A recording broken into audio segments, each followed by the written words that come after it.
Hi friends, welcome to Prasanna's kitchen. Friends, ఈరోజు నేను పచ్చ పెసలతో పప్పు చేశానండి. ఫ్రెండ్స్, ఇక సమ్మర్ రాబోతుంది కదండి. ఈ పెసలతో మనం తరచూ పప్పు చేసుకుంటే మన శరీరానికి ఎంతో చలవదనాన్ని కలిగిస్తుందండి.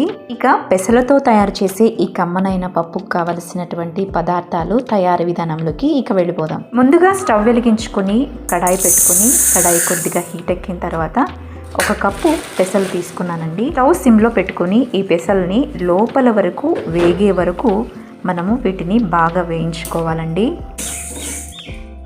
ఈ పెసలు పచ్చివాసన పోయేంత వరకు, అంటే కొద్దిగా రంగు మారేంత వరకు ఈ పెసల్లో నుంచి కమ్మటి వాసన వస్తుందండి. ఒక మంచి సువాసన వచ్చే వరకు మనము ఈ పెసల్ని వేయించుకోవాలి. ఫ్రెండ్స్, పెసలు మాడిపోకుండా జాగ్రత్తగా వీడియోలో చూపించిన విధంగా కొద్దిగా రంగు మారి మంచి సువాసన వచ్చేంత వరకు ఈ పెసల్ని వేయించుకోవాలి. ఇప్పుడు స్టవ్ ఆపేసానండి. నేను స్టవ్ ఆపేసి కుక్కర్లో మనం ఇది చేసుకోబోతున్నాం కాబట్టి ఈ పెసల్ని కుక్కర్లో వేసేసి శుభ్రంగా కడిగి ఒక పెద్ద గ్లాసుడు వాటర్ పోసుకొని ఒక 5 నిమిషాలు దీన్ని పక్కన పెట్టేసుకోవాలి.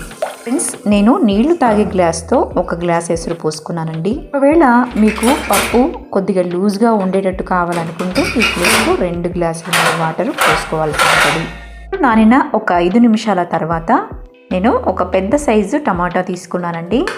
ఆ తర్వాత కొన్ని ఉల్లిపాయల ముక్కలు, తర్వాత కొద్దిగా చింతపండు కూడా ఇందులోనే వేసేసుకుంటున్నాను. రుచికి సరిపడా ఉప్పు, పసుపు, 1.5 టేబుల్ స్పూన్ కారం పొడి వేసుకొని ఇక విజిల్ పెట్టి ఒక 6 విజిల్స్ వచ్చేంత వరకు మీరు ఉడికించుకోవాల్సి ఉంటుంది. మొట్టమొదటిగా మీరు స్టవ్ ఆన్ చేస్తూనే హైలో పెట్టుకోవద్దండి. సిమ్లో పెట్టుకొని ఒక విజిల్ వచ్చిన తర్వాత మంటని మీడియం ఫ్లేమ్లో పెట్టుకొని ఈ పప్పును 5 విజిల్స్ వచ్చేంత వరకు ఉడికించుకోవాలి. ఫ్రెండ్స్, 6 విజిల్స్ వచ్చిన తర్వాత పూర్తిగా కుక్కర్ ప్రెషర్ పోయిన తర్వాత మూత తీసి చూస్తున్నానండి. పప్పు బాగా మెత్తగా ఉడికిందండి.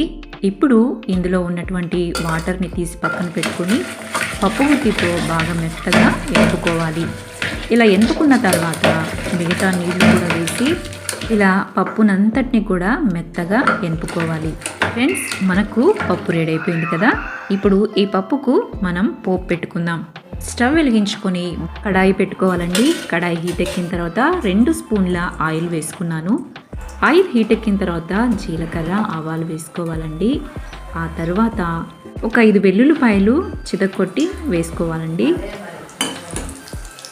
తర్వాత కొద్దిగా కరివేపాకు, ఎండుమిరపకాయలు వేసి కొద్దిగా కసూరి మేతి వేసుకొని పోపంతటిని కూడా వీడియోలో చూపిస్తున్న విధంగా వేయించుకోవాలి.